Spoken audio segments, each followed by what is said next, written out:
السلام علیکم۔ آج بدھ ہے، جنوری کی 15 تاریخ۔ پاکستان میں اس وقت شام کے 7، بھارت میں 7:30، اور یہاں ہمارے اسٹوڈیوز کی گھڑیوں میں صبح کے 9 بج رہے ہیں۔ وائس آف امریکہ واشنگٹن کی اردو سروس سے میں ہوں خالد حمید، خبروں کے ایک بلٹن کے ساتھ۔ امریکی ریاست کیلیفورنیا کے جنگلات میں لگی آگ کی تازہ ترین صورتحال سے آغاز کرتے ہیں، پھر پاکستان، بھارت، افغانستان اور عالمی خبریں پیش کی جائیں گی۔ امریکہ کے شہر لاس اینجلس میں لگنے والی آگ کی وجہ جاننے کے لیے وفاقی سطح پر تحقیقات کا آغاز کر دیا گیا ہے۔ 8 روز قبل لگنے والی آگ تاحال مکمل طور پر نہیں بجھائی جا سکی ہے۔ 7 جنوری کی صبح لگنے والی آگ سے اب تک 24 افراد ہلاک، جبکہ 10,000 سے زائد مکانات و کاروبار جل کر خاکستر ہو گئے ہیں اور لاکھوں افراد نقل مکانی پر مجبور ہوئے ہیں۔ آج بدھ سے ایک مرتبہ پھر تیز ہواؤں اور آگ کے مزید پھیلنے کا خدشہ ظاہر کیا جا رہا ہے۔ پاکستانی امریکی ڈاکٹروں کی تنظیم لاس اینجلس میں لگی آگ کے متاثرہ لوگوں کو نہ صرف امداد پہنچا رہی ہے بلکہ جلد ہی ہیلتھ کیمپ بھی قائم کرے گی، جہاں لوگوں کو طبی سہولیات فراہم کی جائیں گی۔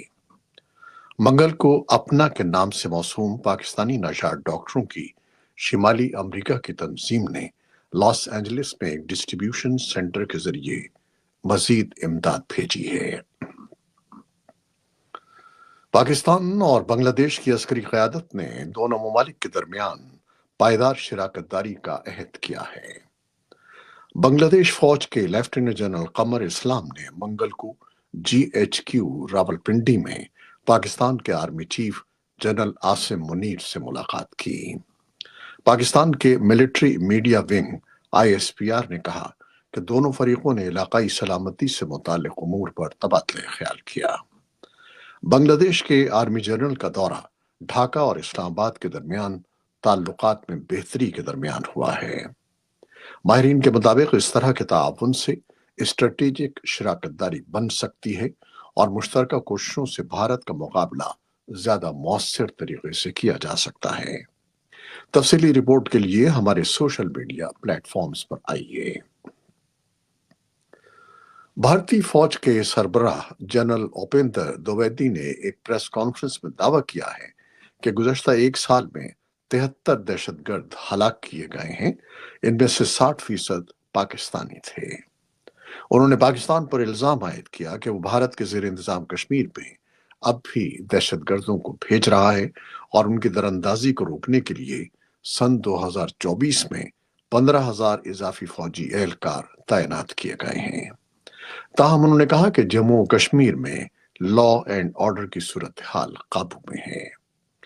اسی دوران بھارت کے وزیر دفاع راجناتھ سنگھ نے پاکستان کے زیر انتظام کشمیر کو بھارت کا اٹوٹ انگ قرار دیا تھا اور کہا تھا کہ اس کے بغیر جموں و کشمیر نامکمل ہے۔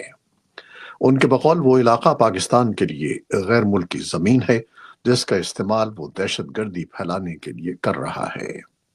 پاکستان نے ان بیانات کو سختی سے مسترد کر دیا ہے۔ پاکستانی دفتر خارجہ کی ترجمان نے ایک بیان میں کہا کہ جموں و کشمیر ایک بین الاقوامی طور پر تسلیم شدہ متنازع علاقہ ہے جس کی حتمی حیثیت کا تعین اقوام متحدہ کی سلامتی کونسل کی متعلقہ قراردادوں اور کشمیری عوام کی امنگوں کے مطابق کیا جانا ہے۔ ترجمان کے بقول اس نوعیت کے اشتعال انگیز بیانات علاقائی امن و استحکام کے لیے نقصان دہ ہیں۔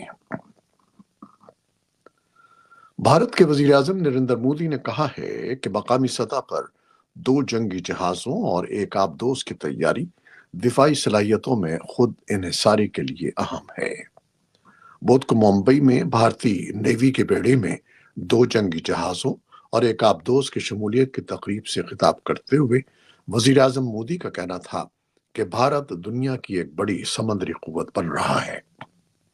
انہوں نے کہا کہ یہ جنگی جہاز ایسے وقت میں بھارتی بیڑے میں شامل ہو رہے ہیں جب نئی دہلی سوویت دور کے ہتھیاروں کو اپ گریڈ کرتے ہوئے اپنی فوجی طاقت میں اضافہ کر رہا ہے۔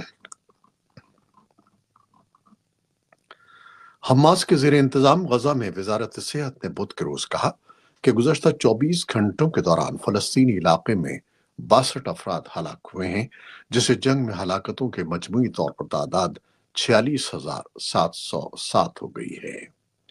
دوسری جانب غزہ کی سول ڈیفنس ایجنسی نے بدھ کے روز کہا کہ اسرائیلی حملوں میں فلسطینی سرزمین پر کم از کم 27 افراد ہلاک ہوئے ہیں، جبکہ اسرائیلی فوج کا کہنا ہے کہ اس نے رات بھر حماس کے عسکریت پسندوں کو نشانہ بنایا۔ ادھر غزہ کی پٹی میں جنگ بندی کے ثالثوں نے بدھ کو اسرائیل اور حماس کے درمیان جنگ بندی کے معاہدے کو حتمی شکل دینے پر زور دیا۔ امریکی وزیر خارجہ اینٹونی بلنکن نے واشنگٹن میں ایک تقریر میں کہا کہ انہیں جنگ بندی کا یقین ہے، لیکن انہوں نے مزید کہا کہ یہ حماس پر منحصر ہے کہ وہ اس کی حتمی منصوری تھے۔ قطری وزارت خارجہ کے ترجمان ماجد الانصاری نے جاری بات چیت کو آخری مراحل کے طور پر بیان کیا اور کہا کہ معاہدہ قریب ہے۔ حماس نے کہا کہ وہ اسرائیل کی جانب سے ان نقشوں کی منتظر ہے جن میں دکھایا گیا ہے کہ جنگ بندی کے ابتدائی مراحل میں غزہ کے کن حصوں سے اپنی فوجیں ہٹائے گا۔ اسرائیلی وزیر خارجہ گیڈوین سار نے کہا کہ اسرائیل سلامتی پر کوئی سمجھوتا نہیں کرے گا۔ اقوام متحدہ نے منگل کو کہا کہ وہ ممکنہ جنگ بندی کے تحت غزہ کے لیے انسانی امداد میں اضافے کی تیاری کر رہا ہے، لیکن سرحد تک رسائی اور سیکیورٹی کے ارد گرد کی غیر یقینی صورتحال جیسے چیلنجز ابھی باقی ہیں۔ مغربی یوکرین میں حکام نے بدھ کو کہا کہ روسی میزائل حملے نے لیویف کے علاقے میں اہم بنیادی ڈھانچے کی تنصیبات کو نشانہ بنایا ہے۔ صدر ولادیمیر زیلنسکی نے حملوں کے بارے میں کہا کہ 40 سے زیادہ میزائل اور 70 ڈرون حملے میں استعمال کیے گئے۔ چیرکاسی کے گورنر ایرہور تابوریتس نے ٹیلی گرام پر کہا کہ تباہ شدہ ڈرونز کے ٹکڑوں سے 2 مکانات کو نقصان پہنچا۔ روس کی وزارت دفاع نے کہا کہ اس نے بیلگراڈ کے علاقے میں یوکرین کے 2 ڈرونز اور تیمبوف کے علاقے میں ایک اور ڈرون کو تباہ کر دیا۔ جنوبی کوریا میں تحقیقاتی اداروں نے ناکام مارشل لاء پر مواخذے کا سامنا کرنے والے صدر یون سک یول کو گرفتار کر لیا۔ خبر رساں ادارے AFP کے مطابق بدھ کی صبح تحقیقاتی اداروں نے صدر یون کو کئی گھنٹوں کی کوششوں کے بعد گرفتار کیا۔ جنوبی کوریا میں پہلی بار کسی عہدے پر موجود صدر کو بغاوت کے مقدمے میں گرفتار کیا گیا ہے۔ یون سک یول نے گرفتاری سے قبل ایک بیان میں کہا کہ وہ کسی بھی قسم کی خونریزی سے بچنے کے لیے تحقیقات میں اداروں کی معاونت کریں گے۔ یون سک یول کو بغاوت اور مارشل لاء کے اعلان سے متعلق اختیارات کے غلط استعمال پر تحقیقات کا سامنا ہے۔ بھارت کی ریاست اتر پردیش کے شہر پریاگ راج میں ہندو مذہب کا تہوار مہا کمبھ میلہ شروع ہو چکا ہے۔ ہندو مت کا یہ میلہ دنیا کا سب سے بڑا مذہبی اجتماع قرار دیا جاتا ہے، جو آئندہ کئی ہفتوں تک جاری رہے گا۔ اس میلے میں کروڑوں لوگ غسل کریں گے۔ ہندو عقیدے کے مطابق گنگا، جمنا اور سرسوتی دریاؤں کے سنگم پر واقع کمبھ میں اس مقام پر اشنان کرنے سے گناہ دھل جاتے ہیں اور سورگ یعنی جنت کا راستہ کھل جاتا ہے۔ رواں برس مہا کمبھ میلہ 26 فروری تک جاری رہے گا، جس میں لگ بھگ 40 کروڑ افراد کی شرکت کا امکان ظاہر کیا جا رہا ہے۔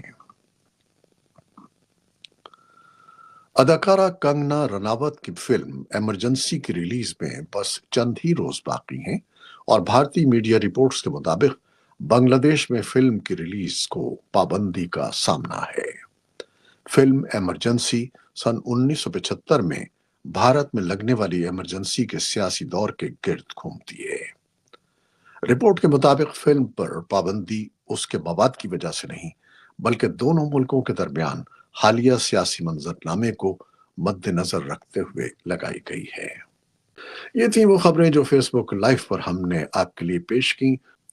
ہماری ویب سائٹ اور پوڈ کاسٹ پر یہ بلیٹن آپ کے لیے پوسٹ کر دیا جاتا ہے۔ آپ ہمارے بلیٹن کو شیئر کرتے ہیں اور اپنے کمنٹس میں اپنی محبتوں کا اظہار کرتے ہیں، جس کے لیے ہم آپ کے بے حد ممنون ہیں۔ اپنی ان محبتوں کو جاری رکھیے گا۔ نیوز پروڈیوسر سعدیہ زیب رانجھا اور نیوز ایڈیٹر بہجت جیلانی کے ساتھ خالد حمید کو بھی اجازت دیجیے گا۔ اللہ حافظ۔